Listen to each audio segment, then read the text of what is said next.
You've heard the best hero combos and you've played them in your games, but in this video, I'm going to be breaking down the top 7 underrated hero combos that you can grab a buddy and play with, start comboing abilities and ultimates, and get tons of value, more value than you would ever get solo. I know you guys got some extra time on your hands and hopefully plenty of toilet paper. Let's use this time to get you closer and closer to Grandmaster. The Game Leap website is 50% off and the link is down below. We're pushing out loads of content every single day to keep your skills engaged and your SR always increasing. Go ahead, click the link and access your true potential. Now, the first underrated combo on our list that you should start playing with a buddy or just playing with random people in ranked is Diva Doomfist. You would assume that the regular combo is Zarya Doomfist, but I'm going to tell you why Diva actually pairs extremely well with Doomfist. The first thing that you can do is if you're Diva, you can start saving your Doomfist from hooks, flashbangs, or other forms of lethal damage. This is incredibly important because there's a lot of times where a Doomfist will either get caught out or during his retreat, he needs just a little tiny window to get out safely. The best 2 ways for enemies to shut down Doomfist is ability-based CC like Sleep Dart or Flashbang, or high amounts of burst damage like a volley from Zen or a headshot from Widow. Diva can neutralize all these things, and the fact that it's only a tiny time frame doesn't matter because Doomfist can retreat back to his team within that tiny time frame. Another thing that's really important is Diva and Doom can contest high grounds extremely well. They both have boop potential that can boop enemies off the high ground, and they can 2v2 pretty much any combo in the entire game as long as they dive together. If Doom hits all of his combos and Diva protects him, that combo can be extremely lethal, and by the time the defense matrix is out, Doom will have tons of shield charge and probably would have already confirmed a kill or multiple kills. Now, last but certainly not least, if you get the timing right, Doomfist can set up Diva bombs by punching Reinhardt's right as the bomb will explode. This definitely takes some practice, but if you get it right, you could punch a Reinhardt perfectly, making him drop his shield and allowing the Diva bomb to get everyone hiding behind it. This can allow for some pretty serious setups, but I think Doomfist and Diva are a very powerful combo. They play to each other's strengths. Definitely don't be afraid to whip out this combo in your games.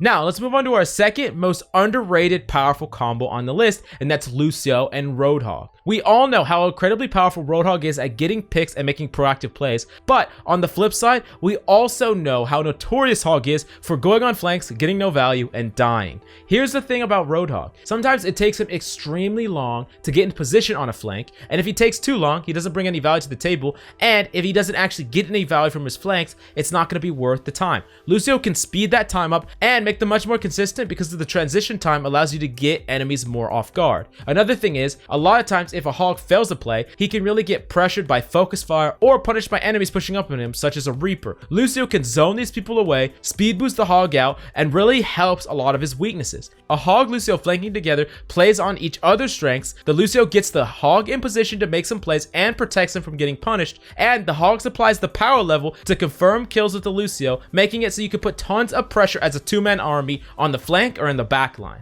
Last but certainly not least, in a pinch, a beat plus speed coupled with the whole Hog can absolutely decimate any team composition that doesn't have CC. A Monkey Hammond Soldier comp, for example, you speed boost beat in and whole hog these guys into straight up oblivion. They can't do anything about Roadhog. He's going way too fast at them. They can't CC him out of his ultimate. You're just going to completely decimate him. And there's going to be some scenarios where these come up and you can literally just use these 2 ultimates to win a team fight basically for free. Now, moving on to the third underrated character combo on our list, we have Sigma and McCree. Now, I know what you're thinking. This seems like a really weird combo, but listen to me about this because this is very powerful. Sigma and McCree are 2 of the most powerful off anglers in the entire game, firing from an adjacent angle or having a crossfire against the enemy. However, when you pair them together, they become exponentially more powerful. They play to each other's strengths and become an even better 2-man combo. With both stun and accretion, you could potentially stun lock enemies and easily focus down tons of different enemies. I mean, a McCree stun plus accretion into McCree fire will just single-handedly burst down a monkey, any diver. It can be extremely easy to shut down a dive.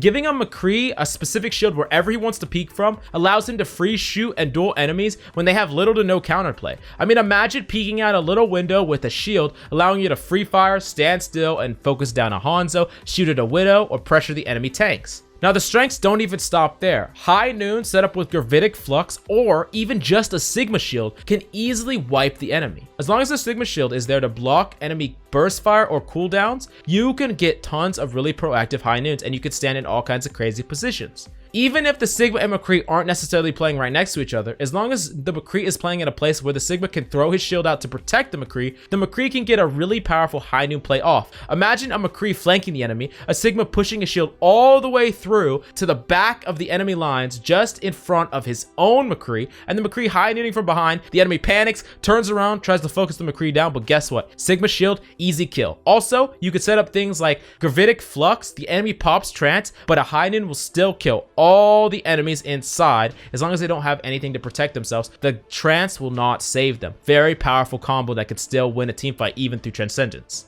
Now let's move on to the next underrated combo on our list. This is Fara Genji. Now I know this one's a little bit out there, but I think it's actually incredibly powerful, and they're really powerful because Genji decimates all the counters of Fara. Let me explain. Fara really wants to play really far out and spam the enemy at long distance. Especially if the Fara is playing well, she can play really out of range from a lot of different hit scans except for Widowmaker. Now, Genji can go on a full flank, put pressure into the enemy, and either get them out of position so that they play into Fara's spam, or he could finish off a lot of the spam damage targets. I mean, imagine if a Fara hits a couple of rockets into the enemy backline, a Genji can easily dash in, could secure a couple of kills, and dash right out. Easy kills, easy SR. Very good together, coupling that splash damage with the potential follow-up and burst damage of Genji. Another thing is, Genji has a lot of play against a lot of the many hit scans that threaten Fara. Specifically Widowmaker, Genji can absolutely farm if he goes on a far flank. The Widowmaker that's trying to focus the Fara is going to have a lot of pressure coming at her from the Genji. Very powerful combo. And on top of that, while other hit scans such as Soldier and McCree definitely have better game against Genji, if they take any sort of damage from the Fara, the Genji can instantly take a duel immediately. As long as there's really strong communication between the Fara and the Genji, Fara can tell the Genji exactly when enemies are taking damage or weak. Genji can be in a position that can follow it up. An extremely underrated aspect of both these characters is even if you're not actively just going in, dashing the enemy team, getting a whole bunch of kills, and doing all these things, if you both take cross angles and put in pressure to the enemy tanks from counter angles, Far from one, Genji from another,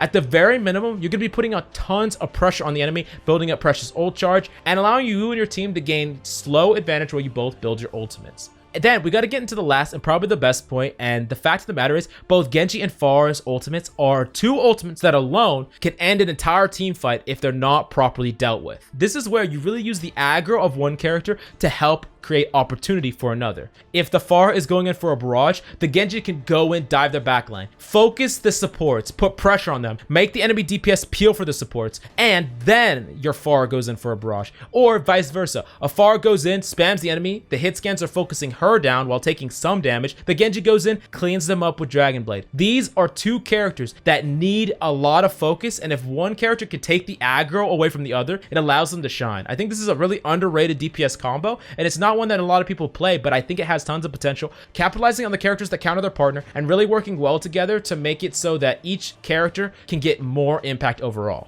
Now let's move on to the fifth underrated combo on the list, and it's Zen Hammond. Now this one's a pretty simple one to understand, but the fact of the matter is, Discord makes it almost comical for a Hammond to kill a squishy. I mean really, if you Discord an Ana or a McCree, a Hammond slam into a little bit, not even good tracking, will kill those squishies outright. Even if the squishy is getting pocketed, he could still die with a Discord on them. Hammond is also very self-sufficient, so Zen doesn't really need to prioritize him in heals. Zen could prioritize a lot of different squishies. He doesn't have to keep a permanent orb on someone like he would have to keep it on a Monkey or Reinhardt. He doesn't even have to really orb his Hammond that much at all, and that could be better for the team. Now lastly, Hammond is a hard disruptor and tries to create aggressive opportunity, which Zen plays right into as a grass cannon. Zen wants to put in value and kill the enemy extremely quickly, which Hammond does pretty well. It's not going to be a long, sustained filled fight, which Zen definitely doesn't really play into. He doesn't play into these long fights where the overall amount of heals really ramps up as teams trade blows back and forth. Zen wants to create a situation where the blows happen rapidly, kills happen quickly, and the fight is over just as fast. That is perfect for Hammond and Zen together, and even if the Zen dies as a result, a lot of times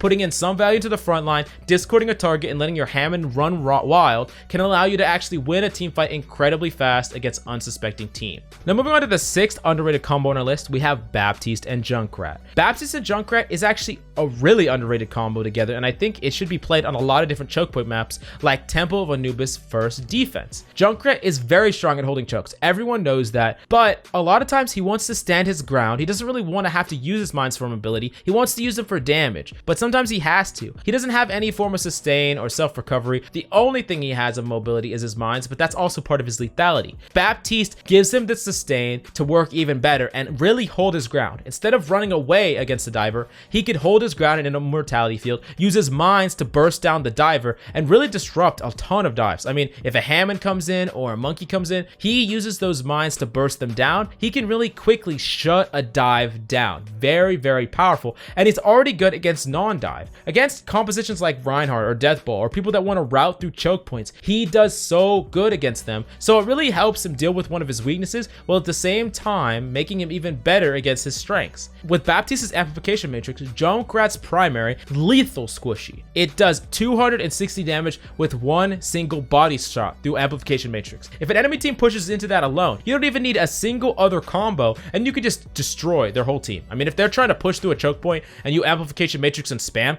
you're just gonna get so many free kills, it's gonna be ridiculous. The fight's gonna be just won automatically. Another thing is, Baptiste can actually protect a Junkrat when Junkrat's in ultimate, and often can bait an enemy to try to kill him. Let me give you this example. Maybe right when the Junkrat pops ultimate, a Genji will dash around to try to kill the Junkrat. He goes in for the kill, you immortality field him, and then he wasted his dash already, you turn the tables on the Genji. There could be a lot of different scenarios like that, but ultimately, Baptiste and Junkrat really play well together, and it allows Junkrat to play in a style that he normally doesn't and get more value out of his abilities, which makes them extremely underrated. Now, let's move on to the 7th and final underrated combo on our list, and it's actually Symetra and Ryan. Now, I know some of you have already experimented with this combo, but I thought I would really lay it on the table here and tell you just how many potential combos you could do with this pairing. Very powerful. The first thing is, Ryan and Sim can set up tons of aggressive plays on the enemy, routing as a team. Ryan's shield is really best used to move from one natural cover to the next, but with Sim's teleporter, you can use Ryan's shield to move from one teleporter spot to the next. Ryan can just hold up his shield, allow you to teleport from one to the next, and with the biggest and strongest overall shield, Ryan is a natural combo with that. And unlike someone like Orisa, who has to place a shield down, Ryan can hold his shield, teleport to the next place, hold his shield up again.